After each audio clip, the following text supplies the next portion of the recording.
Fungsinya biopori ini buat resapan air.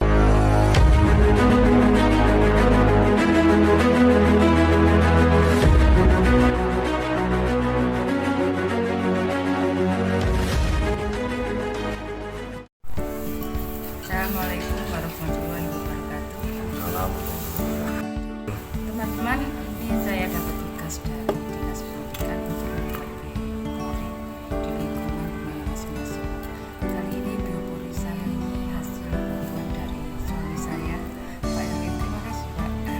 Teman-teman saya juga, Bu. Oh iya, terima kasih. Ini biopori saya ini ada 3. Ini nanti saya pasang di berbagai titik. Yang pertama nanti di taman, yang kedua di samping rumah, dan yang ketiga ada di Jadi fungsinya biopori ini buat resapan air.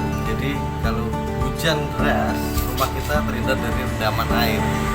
Nah, fungsinya ini kan kita tanam, air itu masuk dari atas, dia meresapnya ke dalam, tapi disebar dengan poin-poin ini, lubang-lubang ini. Fungsinya tuh pori-porinya ini untuk membuang air, jadi tidak ada rendaman.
Jadilah biopori, tempat resapan air.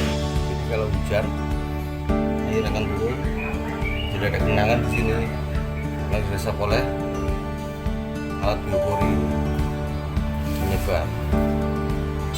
Antisipasi saat hujan itu perlu. Tapi kalau kita bersih-bersih saat adanya banjir, itu yang kurang pas. Ini materi.